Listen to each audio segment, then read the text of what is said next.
if there is no God, everything is permitted. This haunting line from Dostoevsky captures something essential about our moral predicament.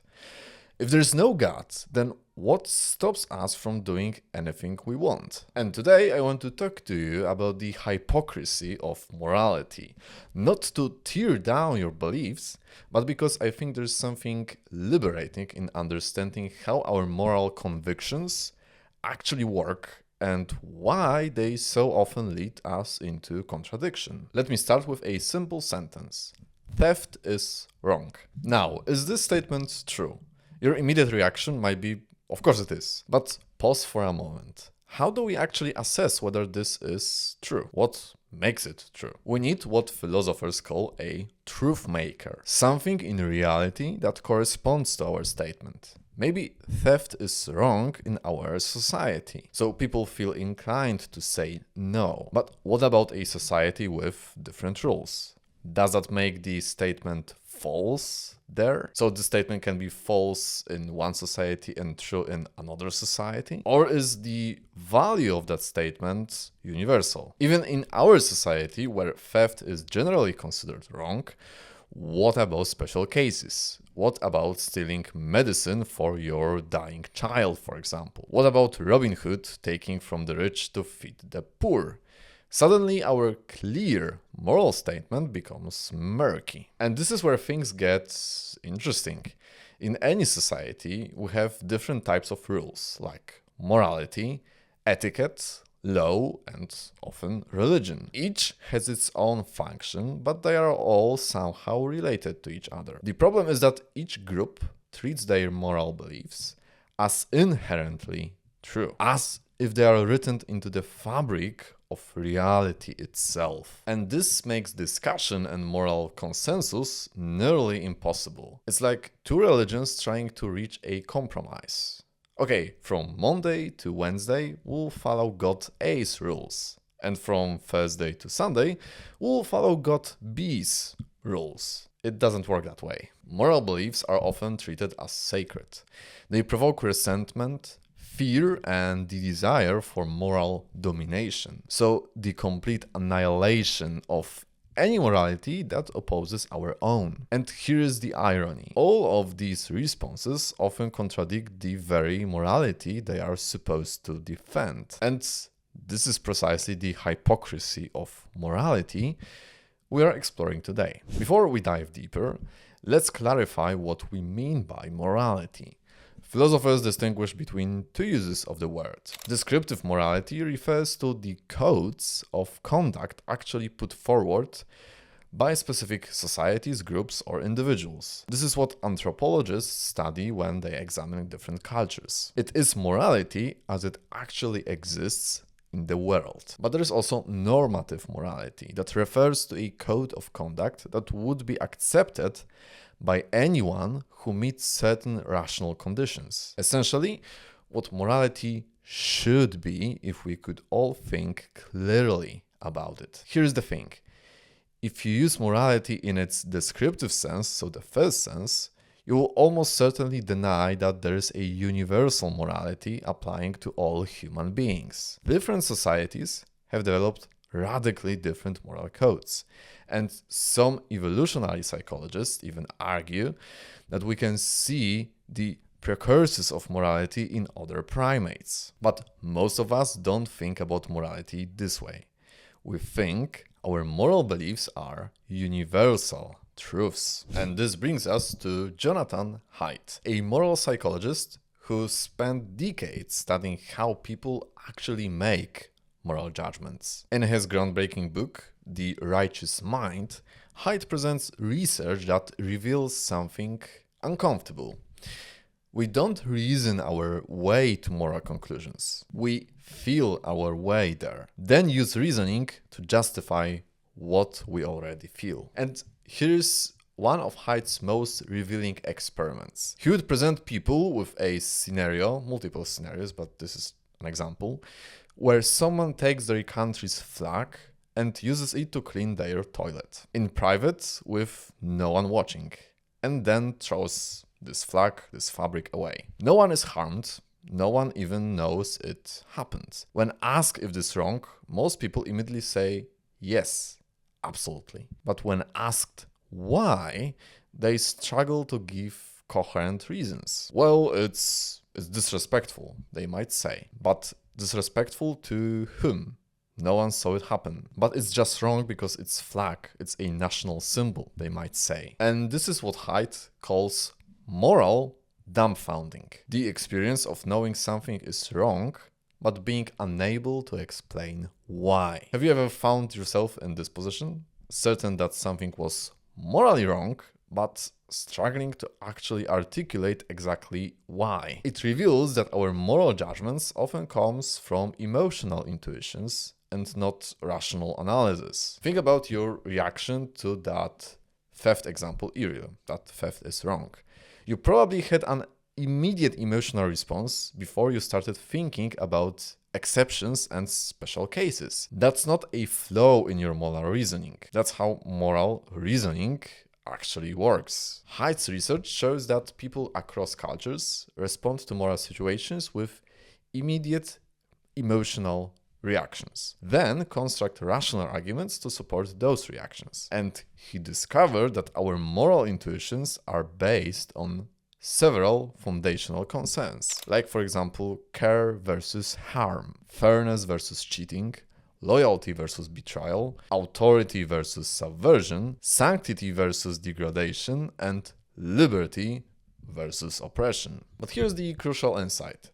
Different people weight these moral foundations differently. Liberals tend to care primarily about care and fairness, while conservatives give more equal weight to all the foundations, including loyalty, authority, and sanctity. This isn't just a political difference, it's a fundamental difference in moral psychology. And this actually explains why political disagreements feel so intractable. When a liberal argues that a policy is unfair and a conservative responds that it undermines traditional authority, they are not just disagreeing about facts, they are operating from completely different moral frameworks. Neither is being irrational, they are just responding to different moral intuitions. And here's where the hypocrisy comes in. We can't really accept that other people might feel differently about the same moral situations. We treat our emotional responses as if they were universal, rational truths, while dismissing others' responses as ignorance or moral failure. The liberal thinks the conservative lacks compassion. Conservative thinks the liberal lacks respect for tradition, for example. Both are partly right, actually, but neither understands that they are measuring morality with different rulers. But this psychological insight leads us to a deeper question. Where do these moral intuitions come from in the first place? Why do we have them at all? And this brings us to Friedrich Nietzsche, a philosopher who lived in the 19th century and spent much of his life thinking about where our moral beliefs actually come from. Nietzsche wasn't trying to be shocking when he declared that God is dead, or when he criticized traditional morality. He was trying to understand something fundamental about human nature. Nietzsche introduced the concept of ressentiment, a French word from origin that captures something deeper than simple resentment. It's the feeling that arises when people who feel powerless create a moral system that makes their powerlessness seem virtuous and others' power seem evil. He distinguished between what he called master morality and slave morality. Master morality values strength, nobility, and self-assertion, where slave morality values humility, compassion, and self-denial. Neither is inherently better than the other, but Nietzsche argued that slave morality often masks deep resentment toward strength and power. Consider, for example, Christianity, which Nietzsche saw as the ultimate expression of slave morality. Early Christians, he argued, were largely powerless people in the Roman Empire. They created a moral system that made their powerlessness virtues, while making Roman virtues like strength and ambitions seem evil. This wasn't conscious deception. It was resentment transforming suffering into moral superiority. But here is the tragedy. The slave morality eventually destroys what Nietzsche called the Obermensch, the individual capable of creating their own values and living authentically. When society insists that strength is evil and weakness is virtue, those who might otherwise develop their full potential are constrained by guilt and social pressure. They can't explore their authenticity because they have been taught that their natural drives are morally wrong. Nietzsche also identified what he called cultural myths, arbitrary rules that societies treat as sacred. These myths serve to maintain order, but they also constrain human potential. Anyone who questions these sacred rules must be banished or destroyed, because they threaten the entire moral edifice that society depends on. Think about how often we disguise our envy of others' success as moral disapproval. They don't deserve what they have. Money corrupts people. Ambition is selfish. Sometimes these criticisms are valid, but sometimes they are just resentment. Our way of making ourselves feel better about our own limitations. Have you ever caught yourself doing this? Feeling a flash of moral superiority when someone else fails? Or finding reasons why successful people don't deserve their success. This uncomfortable self-recognition is exactly what Nietzsche was pointing toward. Nietzsche wasn't advocating for cruelty or selfishness. He was asking us to be honest about our motivations. Are we actually pursuing virtue, or are we just trying to feel superior to others? Are our moral beliefs helping us become more authentic, or are they constraining us with guilt and resentment? Nietzsche's insights influenced many, among them Michel Foucault, a 20th century French philosopher who took these ideas even further. Foucault argued that morality often functions as a form of social control, a way for certain groups to maintain power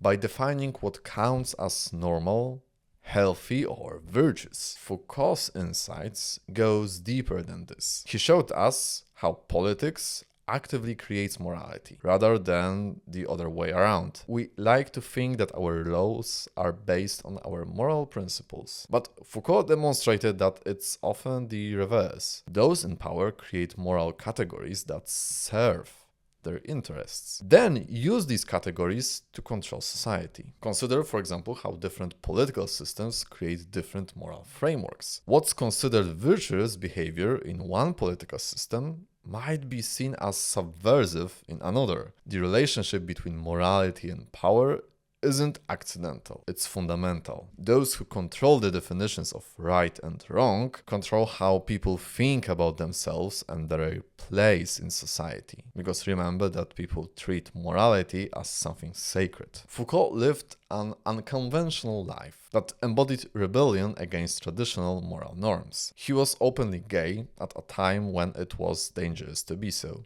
And he spent his career examining how societies create categories of normal and abnormal, sane and insane, moral and immoral. His genealogical methods, borrowed from Nietzsche actually, involved tracing the historical development of moral concepts to show how they served particular social functions. He wrote histories of madness, sexuality, and punishment that revealed how moral categories often serve to exclude and control rather than to promote genuine human flourishing. And this creates a disturbing paradox. The very systems that claim to promote justice and morality often function to maintain existing power structures. The moral rules that are supposed to serve everyone actually serve those who have the power to define what counts as moral. This doesn't mean all moral rules are arbitrary or oppressive,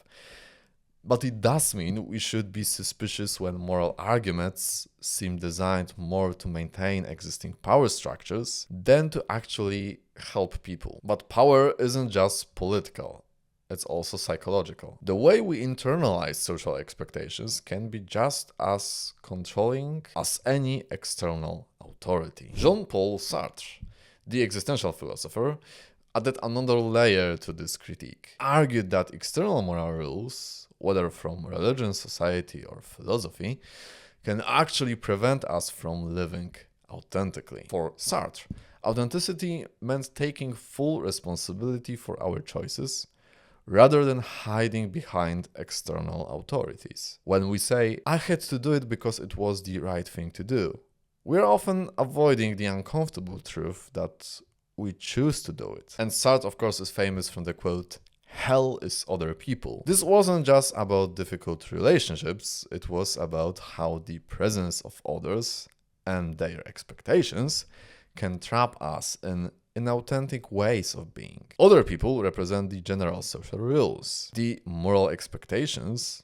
the cultural myths that we internalize and use to judge ourselves. When we are constantly worried about what others will think of us, when we are performing virtue rather than living it, when we are following rules rather than making genuine choices, we become paralyzed in our authentic being. We live for the approval of others rather than for our own authentic existence. And this, of course, creates a paradox. The very moral systems that are supposed to make us better people, after all, can actually make us less honest with ourselves. We perform virtue rather than embodying it. We follow rules rather than taking responsibility for our choices. And Sartre's contemporary, Albert Camus, took this even further, arguing that authentic existence requires a form of rebellion against external moral authorities. Not rebellion for its own sake, but rebellion as a way of asserting our fundamental freedom and responsibility. Alrighty, here is perhaps the most uncomfortable truth about morality. It often feels good to be morally superior to others. There is a psychological comfort in believing that our values are correct and others are wrong. It gives us a sense of meaning and identity. But this comfort often comes at the cost of genuine understanding. When we are invested in being right, we are less likely to listen to others or to examine our own motivations honestly. We become more interested in winning moral arguments than in actually being good to people. This is why moral discussions often become so heated and so unproductive. We are not really trying to figure out what's right, we are trying to prove that we are right. These stakes feel existential because our sense of self is tied up in our moral beliefs. So we are just inherently biased. So where does this leave us? I'm not suggesting that we abandon morality entirely. That would be neither possible nor desirable. But I am suggesting that we approach our moral beliefs with more humility and self-awareness. Probably also impossible. But I think we need to address the elephant in the room right now. What if moral values do exist objectively? What if there really are things that are inherently good or wrong? This brings us to the quote that we began with, so the quote from Dostoevsky. Because if there is a transcendent reality that makes things right and wrong, then there would indeed be good reason to obey these moral truths. But even if it is true, there's one severe problem. This fact is completely unverifiable. We cannot verify that action A or action B is moral or immoral objectively in terms of transcendent reality. We only have moral behaviors based on feelings and cultural conditioning. There are some things that seem universal. Most cultures prohibit murder, for example, within their own group. But there are many more questions where cultures disagree. And we argue about them endlessly because there is no way of definitely telling which position is correct. So we can't verify moral facts because their truth maker, so what makes them morally wrong or good, is transcendent in nature. And we cannot connect with the transcendence because by definition is beyond human possibilities and human cognition. Of course, we have ethical systems like utilitarianism, for example, which judges actions by their consequences for overall happiness, or, Kantian ethics, which focuses on duty and universal principles. These provide frameworks for moral reasoning, but they often lead to different conclusions about the same situation. Even these sophisticated systems ultimately rest on assumptions that we can't prove, that are just assumptions. That happiness matters more than honor, for example, or that universal principles trump particular circumstances. So instead of treating our moral intuitions as universal truths, we might recognize them as products of our particular culture, psychology, and life experiences. So instead of using morality to feel superior to others, it's tempting, we might use it to better understand ourselves and our relationships with others. This doesn't mean moral relativism. Not necessarily. The idea that all moral views are equally valid. Some moral systems clearly produce more human flourishing than others, but it does mean being honest about the sources of our moral beliefs and the purposes they serve in our lives. Nietzsche called this creating values, the process of consciously choosing what to value based on our honest assessment of what promotes human flourishing again, rather than simply inheriting values from tradition or authority, and certainly not from politicians. But this requires courage. The courage to admit that our moral beliefs might be wrong, that our motivations might be mixed, that our virtue might sometimes be performance. It requires the courage to engage with people whose moral intuitions differ from ours without immediately assuming they are ignorant or evil. Most of all, it requires the courage to build our morality from honesty rather than from the need to feel good about ourselves. This is harder than following rules or performing virtue, but it's also more genuine. When we are honest about the sources and functions of our moral beliefs, we can start to separate genuine ethical insights from just psychological defense mechanisms. We can start to distinguish between values that actually promote human flourishing and values that merely makes us feel superior. And yes, I know that I presuppose that human flourishing is the highest good. We can argue about that in the comments. And this doesn't lead to clear answers or simple rules. It leads to ongoing questions and careful attention to the effects of our actions on ourselves and on others. It leads to what philosophers call moral uncertainty, the recognition that we might be wrong about important things. But there is also something liberating about this uncertainty. When we are not invested in being morally superior, we can focus on being morally useful. When we are not performing virtue, we can work on embodying it. When we are not defending our beliefs, we can examine them. So we can sum this up with a quote from Marcus Aurelius. "Do not ask what it means to be a good man. Be one." This is not a comfortable position. It's much easier to have clear rules and clear enemies. But it's more honest and, in the long run, I think it's more likely to lead to genuine goodness rather than the performance of goodness. So I will leave you with this question.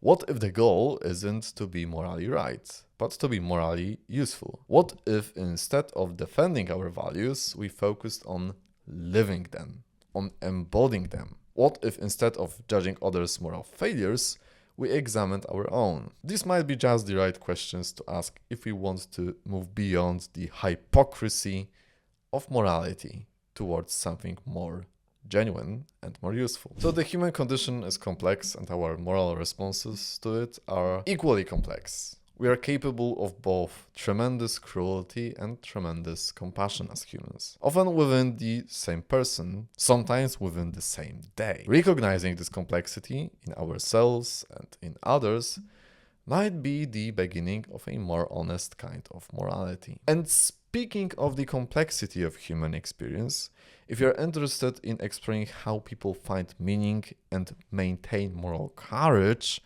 in the face of unimaginable suffering, I would recommend checking out my video on Viktor Frankl's Man's Search for Meaning. It's actually one of my favorite books. Frank was a psychiatrist that was sent to a concentration camp during World War II, and he examined prisoners and himself on how they were able to survive. And his answer was the sense of meaning and purpose. And for now, thank you for watching this video. I hope you enjoyed it.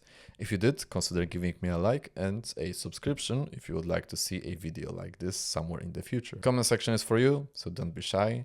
And have a good day or a good night. Goodbye.